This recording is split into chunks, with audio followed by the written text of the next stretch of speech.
Good morning. Welcome back to another episode of HardFoul Radio. This is the show that values time, so let's not waste any. Sometimes, a lot of times, actually, most of the times, adults overcomplicate things. We do. I do it. You do it. Your parents did it. Your grandparents did it. We all overcomplicate things. Sometimes you've got to go back to being a kid, or the way that we teach kids, which is the simplest ways possible. And a lot of time that shit not only makes sense, it stays true for long periods of time. Do you remember how you got graded in middle school? Not in terms of your actual A, B, C, D, F, but the way that we accounted for how you did over periods of time, that kind of grading. We did it in trimesters. You had your first trimester, your second trimester, and your third trimester. Now, they weren't weighed exactly equal. Your first trimester generally has less homework. So your first trimester grade, and I was this child, you kind of get away with, well, I've got all A's and B's. I also haven't done that many assignments, but you know, I've got all A's and B's. That's good, right? All A's and B's. Then your second trimester is really like the meat of your school year, right? This is where you're going to have the most collective group of tests, quizzes, assignments, homework. Like that's really going to be the meat of it. That's where you're going to really pretty much find out what kind of student you are. And in my case, a lot of times it's a bad one. Then you have your third trimester, how you finish. And how you finish is going to a lot of times depend on how well you've done.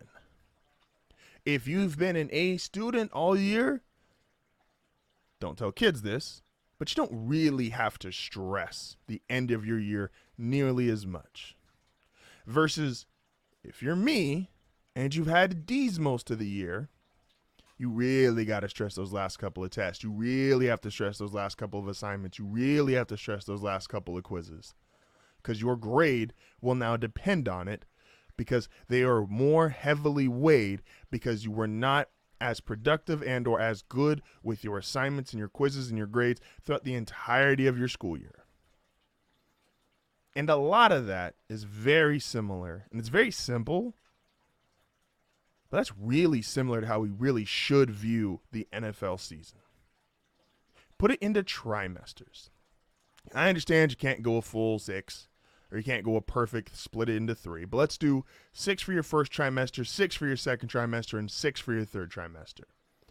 And let's think about how we would rate teams. Well, right now we're in the first trimester. You're coming off preseason. Everybody treats preseason differently. Some teams play all the guys. Some teams play nobody.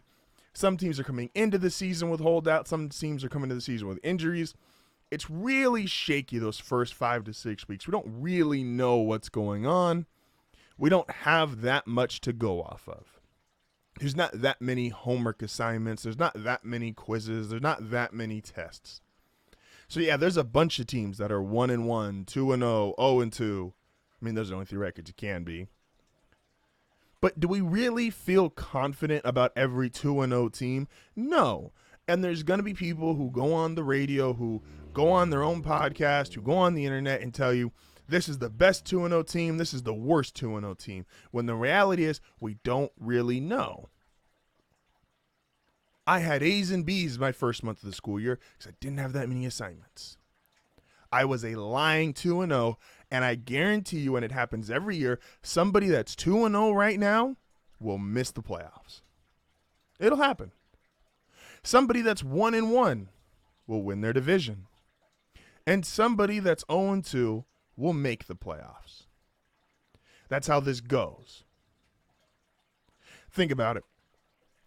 Who, if you're looking at it just from a standings perspective, are we just so confident in how the early season is played out that these are your playoff teams, by the way?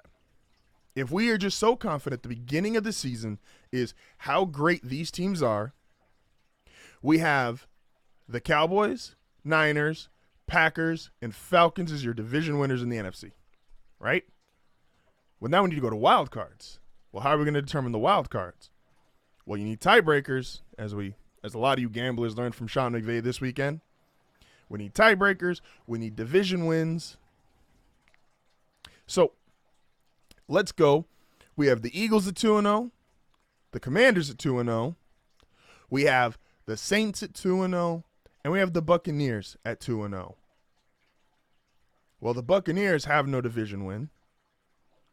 The Saints just got one.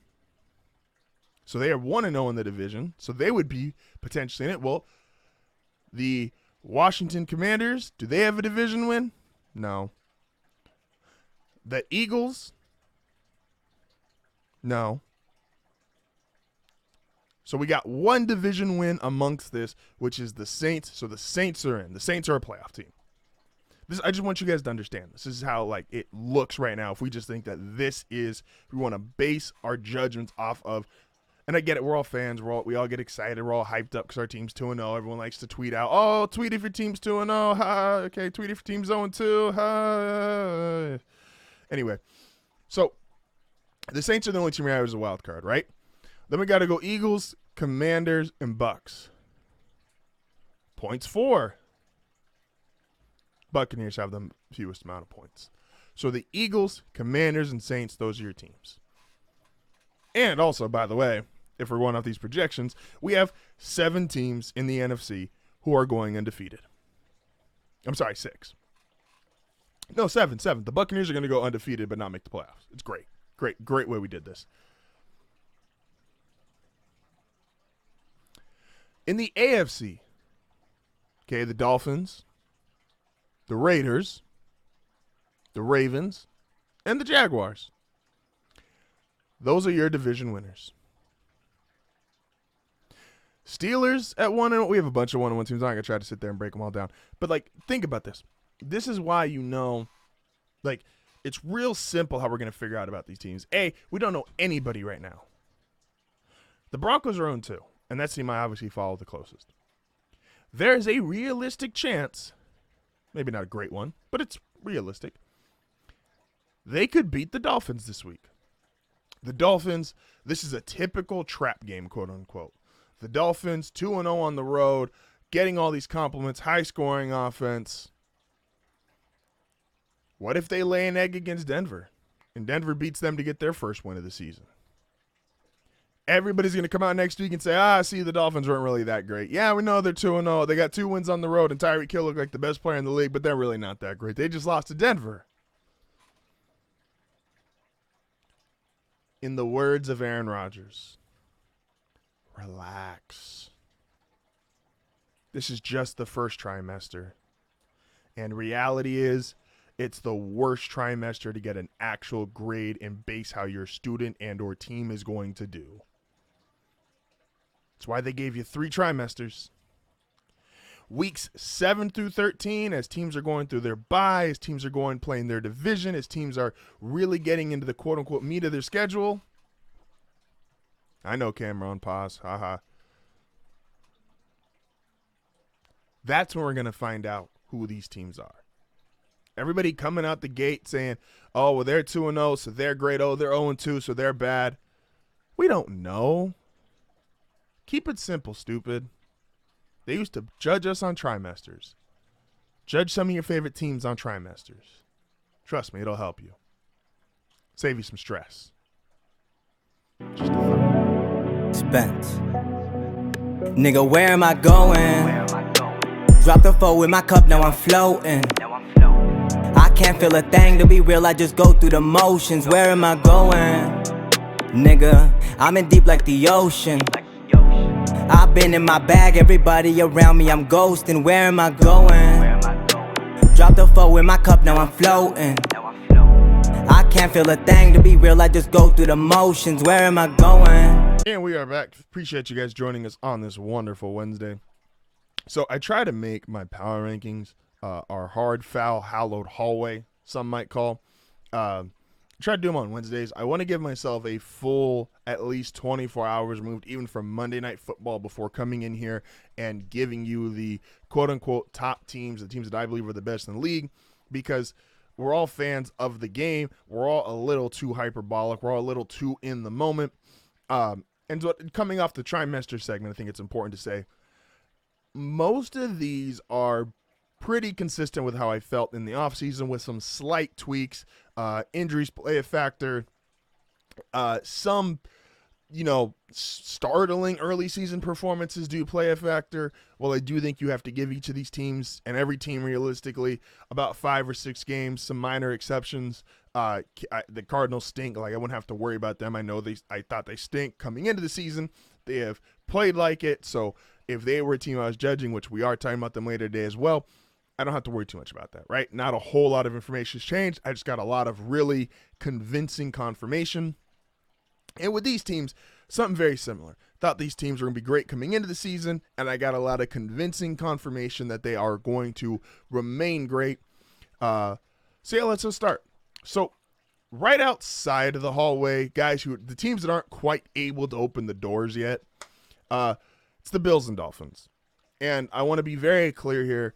While I am not as down on Josh Allen as I think most of the world is, I still think he has top 5 potential, and I think his A game is still as good as anybody's A game in the NFL, including Patrick Mahomes.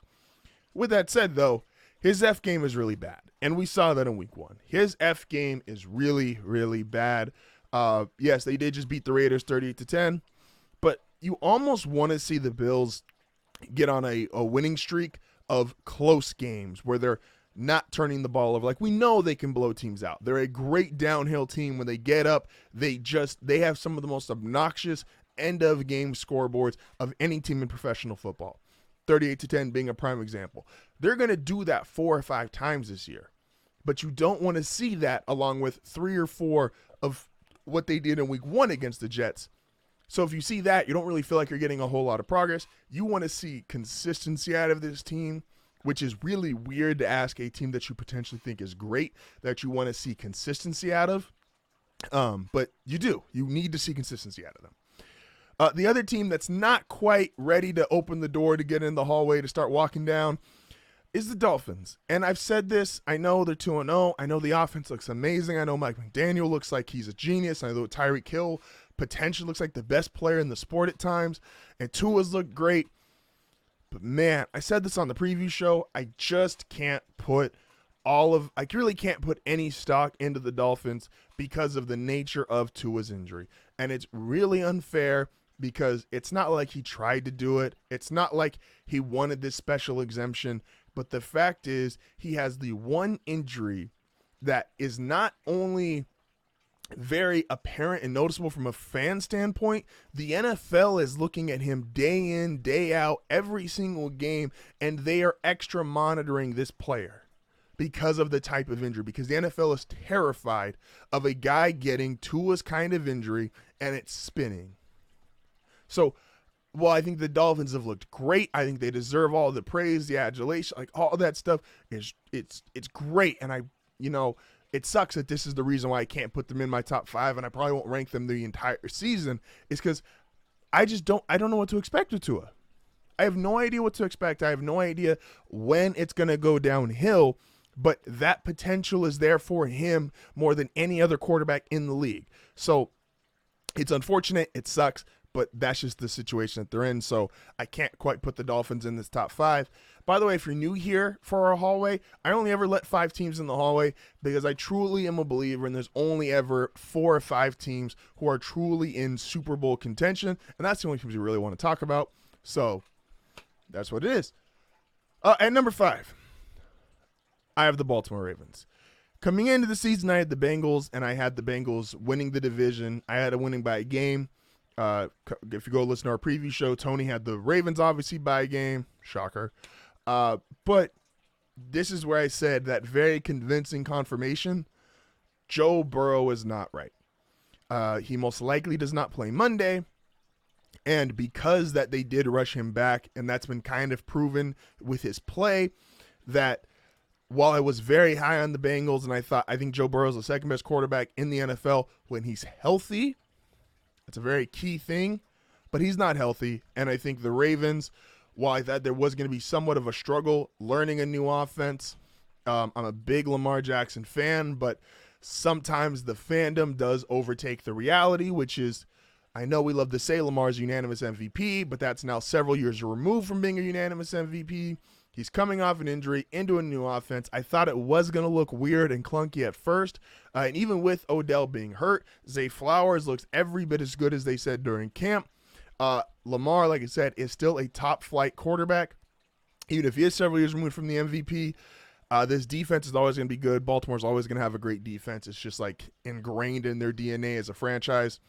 And with the Bengals falling out and the Ravens looking very convincing against while yes, you could argue a hurt Cincinnati team because of Joe Burrow's condition, they did that themselves while being down several players. So the Ravens, not even fully healthy, have an argument as a top 5, and if they get fully healthy, will have an argument as a top 3 team in the NFL. Number 4, the Dallas Cowboys. I'm a Cowboy hater. I don't know why necessarily. I think it was just fun, and I got into it when I was a kid of being a Cowboy hater, so I'm still a Cowboy hater. But Micah Parsons is really good. Trayvon Diggs looks like he's no longer getting beat on double routes. Like, he is reading receivers. He's not just reading the quarterback and going for interceptions. Like, he is becoming a more complete player. And even getting beat, there was a really strong argument that he was a top 5 corner. If he's no longer getting beat on these double moves and these hitch routes, he's legitimately a top 5 corner and arguably a top 3 corner. This defense is legit. I understand they haven't played necessarily world beaters at the quarterback position. Both the New York teams, the Giants and Jets, Daniel Jones, Zach Wilson, aren't exactly, the same kind of quarterbacks you're going to see in the playoffs necessarily, even though Daniel Jones did just make the playoffs. This defense is legit. And that's with Dak not having to do much, which I think is perfect, because Dak will have – people get this really weird, confused narrative around Dak, and whether you like him as a person or not, that's to your own. But Dak has a lot of 400-yard games. Dak has a lot of 350-plus yard games. Dak, while the team is at its best, he is a game manager, but he is absolutely good for 5 or 6 win the game for us type of performances a year. And when you already have 2 wins because the defense dominated and Micah Parsons is a fucking alien, and then you're still going to get 5 or 6 Dak games a year, that's 7, 8 wins, then your defense is probably good for another 3 or 4 wins. This is a potential 13, 14 win team and is potentially going to press the 2 other teams I think are better than in the NFC for one of those, press them for the number 1 seed. Like, there is real potential here. Dallas gets the number 1 seed. And if you have to go through Dallas, not that they have the scariest home field environment, but the way this defense is playing, if they get to keep this up, the Cowboys, like I said, I'm a Cowboy hater, but you can't take this away from them. They're right now a top 5 team. I thought they were going to be good coming into the season. Or not, I'm sorry. This is my one big flip. I apologize. I went ahead on my notes here. This is one of my flips, is that I was not as high on them as a bunch of other teams. I actually had, ironically, I had the Commanders doing really well in the division because I thought their coaching staff between Rivera, Bieniemy, and Jack Del Rio was one of the better coaching staffs in football. And look how that turned out for me.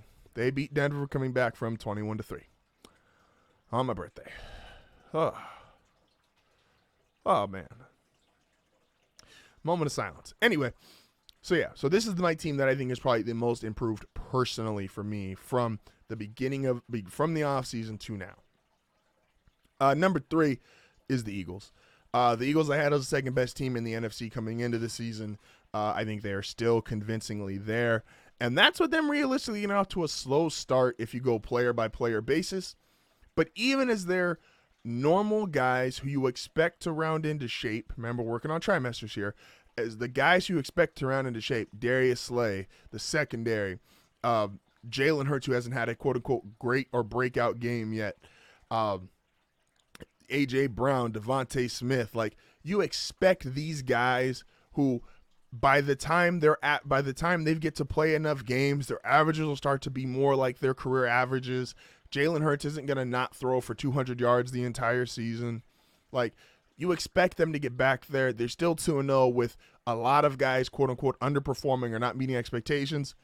And, man, Jalen Carter is worth every fucking penny they said. Everything they talked about, and I was very, not critical, but I was very, what's the word for it? I was very skeptical of all of the Jalen Carter stuff coming out of training camp, where they were basically saying, you know, he was just with one arm pushing grown men out of the way and no one could stop him. And he looked like, you know, the late, great Deacon Jones and was just terrorizing everybody. But yeah, he looks like the late, great Deacon Jones, and he's terrorizing everybody. And he is single-handedly, as a rookie through 2 games. I know we don't give a lot of love to defensive tackles in this regard, but who's had a better first 2-game stretch from that position in the NFL in the last 25 years?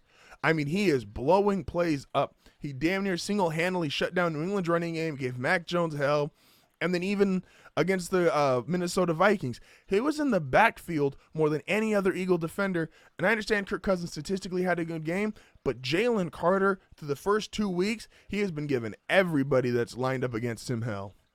So I thought the Eagles were the second best team coming into the second best team in the NFC coming into the season, and I still feel very strong about that. They're about halfway down the hallway already, meaning so the way my hallway works, for those of you that are new, is if this is the door, right? So this is let's do this. This is the door, right? And so we have teams on the outside, they can't get quite in. Then you got the Ravens, who are just barely in the beginning of the hallway. The Cowboys, who are a few steps farther down the hallway. Everyone's walking down here. And the Eagles are about halfway. So I think there is a difference between where the Eagles, the Cowboys, and Ravens are. Eagles are about halfway down my hallway.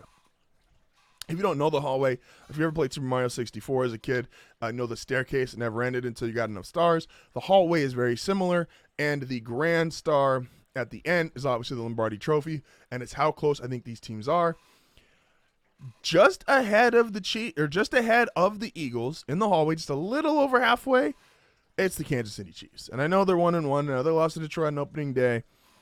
This was the easiest team in the world for me personally to give an opinion on.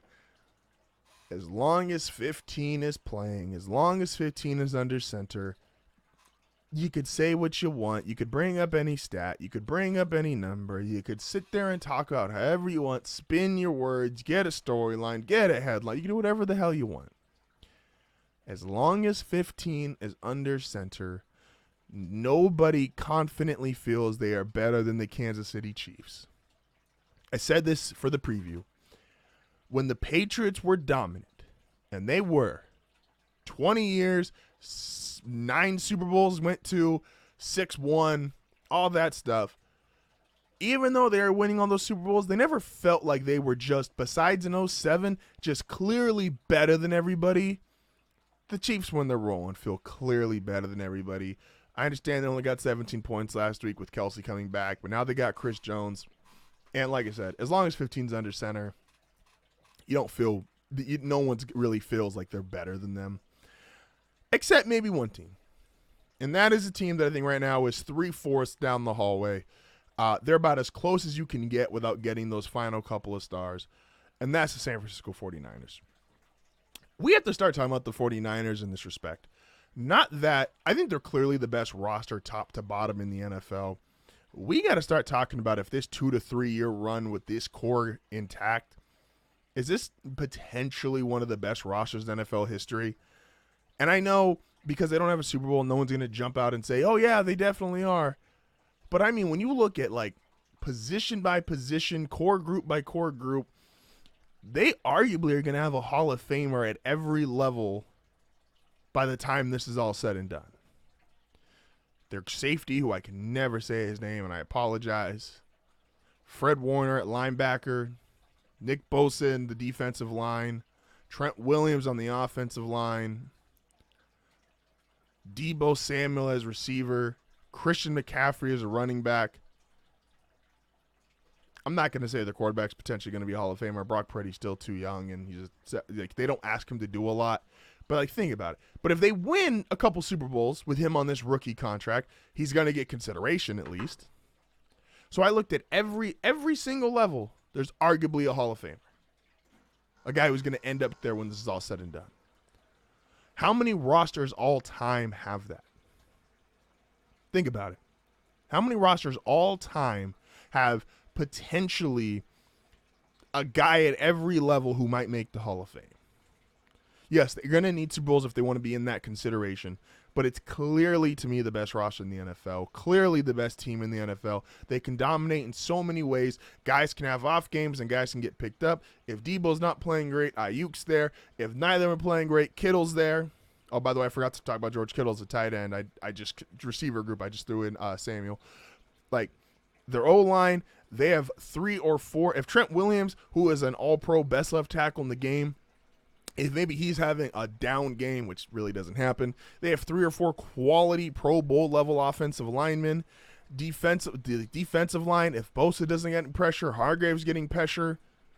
Like, they've got good corners. They've got a great safety. Fred Warner, linebacker. Like, there's just, like, the 49ers are the best team in football. Like, they're just the best team in football. So they are the closest to the inevitable star down HardFoul's hallowed hallway.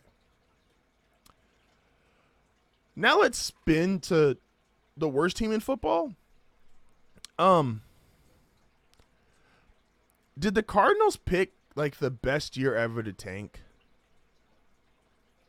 And I want you, not just because Caleb Williams is in the draft, and that's obviously the team there. That's obviously the guy who's going to go number 1 overall. If the Cardinals get the pick, that's who they're getting, right? But who's their competition to tank? Who's their competition to only win 2-3 games maybe? This isn't a situation like last year where we had, hilariously in Week 17, the Texans win a game which cost them the first overall pick. Like, I don't think it's going to be that close. I think the Cardinals are the worst team by a mile. Like, let's be simple here. Ready? Let's go division by division. Who in the East is potentially going to lose enough games to match the Cardinals? Nobody. The Dolphins and Bills, we think, are playoff teams. The Jets, we believe, is that defense is going to win you 5 or 6 games by itself. And the Patriots, Belichick's not winning 2 or 3 games. In the West, the Raiders, who are they're leading the division. The Chiefs, obviously not. The Chargers, Herbert. And the Broncos, I know it looked bad on Sunday, but the Broncos aren't winning 2 or 3 games. The North, the Ravens, they're going to be a playoff team. The Steelers look, well, offensively not, but Steelers are going to be competitive. Mike Tomlin doesn't have losing seasons. The Browns, hell, even if they did, they want to be in the quarterback business. And you got to assume when you have Myles Garrett, Amari Cooper, it's really unfortunate what happened to Nick Chubb. But then the nasty man at quarterback, well, I don't think he'll ever be a Pro Bowler again. I think that's at least a 5 or 6 win team. And the Bengals, even if Burrow goes down, have enough talent. And Burrow's not going to miss the whole season. They're getting 8 or 9 wins, even on a bad year. The Texans and Colts have promising rookie quarterbacks. You see C.J. Stroud just threw for 380 yards. Anthony Richardson looks as dynamic as advertised. The Titans, they're 1-1. Look just like, Mr. Consistent. Derrick Henry's going to do Derrick Henry thing. Mike Vrabel, way too well coached. The Jaguars obviously have Trevor Lawrence. The NFC East is all great. The West, who in their division is? We thought the Rams were going to be the team that were potentially going to be in consideration for the worst team in football. And the Rams look pretty good through 2 weeks. We also got a story about the Rams on the other side of this. The North, the Packers, Jordan Love looked really good. The Lions, that's a very popular playoff pick. The Vikings, yeah, I know nobody loves Kirk Cousins, but they're not winning 3 or 4 games. The Bears are tricky, but I don't think that this Justin Fields we've seen in the first 2 weeks, I do think there is going to be a rebound here. I said he is potential. Like I started to join the Justin Fields MVP hype train. I'm not willing to sell all my stock on that yet. If you have Justin Fields MVP stock and you want to sell after 2 weeks, sell it to me. I got it. Falcons look much better than we thought. The Saints are 2-0. The Buccaneers with Baker Mayfield are 2-0. See, that's the thing. Even if you thought these teams, the Panthers might be a 3 or 4 win team, but I even think the Panthers, Bryce Young showing flashes like they're going to win more games. Even if we think the Buccaneers are bad, do we think the Buccaneers are going winless last 15 weeks? Because the Cardinals might not win 2 games. So the Bucs already being at 2-0 might have already put themselves out of the Caleb Williams sweepstakes. So not only did the Cardinals pick the best year in terms of prospect to be terrible for, they might have picked the best year to be bad amongst their NFL peers. Because who else is going to be that bad? I just thought about that. Like, who is going to be that bad? Good year to tank, man. Like I said, the Bears, if you want to sell the Justin Fields MVP stock, if you want to go from in a month Justin Fields can be MVP to no, the Bears are only going to win 2 games because he's that bad. I know the one play that's circulating on Twitter of him looking, not seeing anybody, and then running face first into an NFL defensive lineman. I get it. It doesn't look good. But if you got Justin Fields MVP stock and you want to sell after 2 weeks, sell it here. I'll buy it at low price, and we'll come back to this in 6 weeks. Got a story on the Rams I want to talk about when we come back. This is HardFoul Radio. Spent. Nigga, where am I going? Dropped the 4 with my cup, now I'm floating. I can't feel a thing, to be real, I just go through the motions. Where am I going? Nigga, I'm in deep like the ocean. I've been in my bag, everybody around me, I'm ghosting. Where am I going? Dropped the 4 with my cup, now I'm floating. I can't feel a thing, to be real, I just go through the motions. Where am I going? And we're back to close out the show today. Chris Carter, the great NFL Hall of Fame wide receiver, and I've brought this up several times, 99% of guys are system players. Even the ones that you think are great, they're system players. And boy, every year it's like you just get a really prime example of what that looks like and what that means. So there's all these things on Twitter, all these sports media outlets are coming out and saying, how did they take 17 wide receivers before Puka Nacua? I think you could answer that question. And I don't want to be disrespectful. I don't want to sit there and do the normal trope thing of like saying his name incorrectly and then, rolling your eyes and acting like it's not a big deal. Like, look, he's in the perfect situation for him. Sean McVay, despite the Rams being terrible last year, is a top 2, top 3 offensive-minded personnel in the NFL. This man's 2 years removed from a Super Bowl. He's really, really good at what he does. He's really good at scheming guys open. This is why Cooper Kupp had one of the greatest receiving seasons in NFL history, and no one thinks Cooper Kupp is in the top 5 to 10 receivers ever. I don't think most people think Cooper Kupp's a Hall of Famer, despite what he did that year. And all they've done is they've plugged, and Cooper is a system player, despite how great that year was ending in a Super Bowl for them. And Puka's come in with no Cooper Kupp because he's hurt, and he's basically taken over that role. 25 catches, 100-plus yards in both games.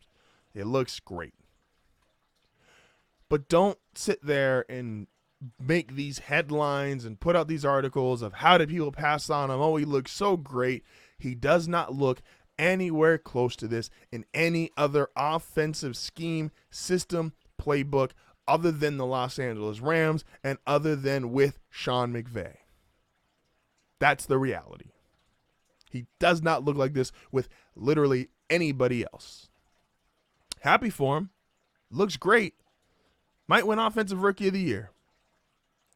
But don't act like if he was in Atlanta or if he was in Tennessee. Hell, even if he was on other good teams, if he was on the Niners, if he was on the Eagles, he wouldn't have these numbers. This is a product of what Sean McVay, with a good quarterback to can play at great quarterback levels, Matthew Stafford, can do in an NFL offense when you have one of the most brilliant offensive minds we've probably ever seen running the show. Respectfully, this is not a story about Puka overcoming the odds and becoming one of the best receivers in football. He's a system player, like 99% of guys who enter the NFL, even the great ones. He doesn't have these stats. He doesn't have these yards. He doesn't have these numbers. He doesn't have this kind of production. He's not even, I don't know if he wants to say he's a household name yet, but he's not getting these articles or these headlines or these tweets or talked about if he's on any other team in the league. I guarantee you. Really good system player, and he found a really good system to fit in with. But this isn't a story about how GMs were wrong and they took 17 other wide receivers before him, and it's not going to turn into Tom Brady or Amon-Ra St. Brown for the Lions. Like, this isn't one of those. This is match made in heaven. This is perfect system, perfect offensive coordinator, perfect quarterback.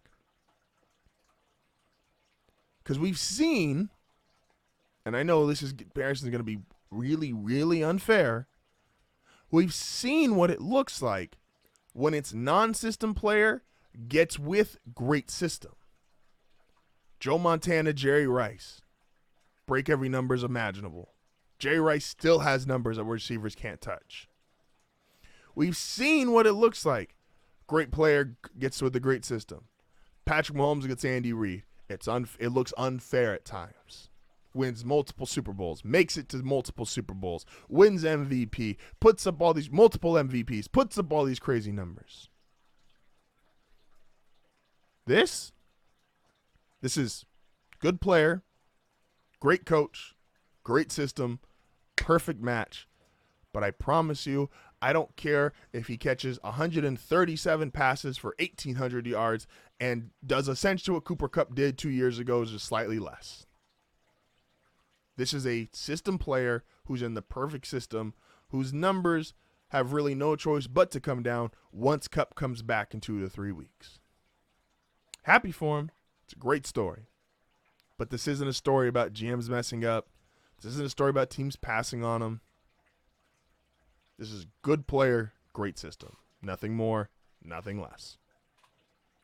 With that being said, appreciate everybody for listening today. This is HardFoul Radio, the show that values time. I value mine. You should value yours, and I will see you tomorrow.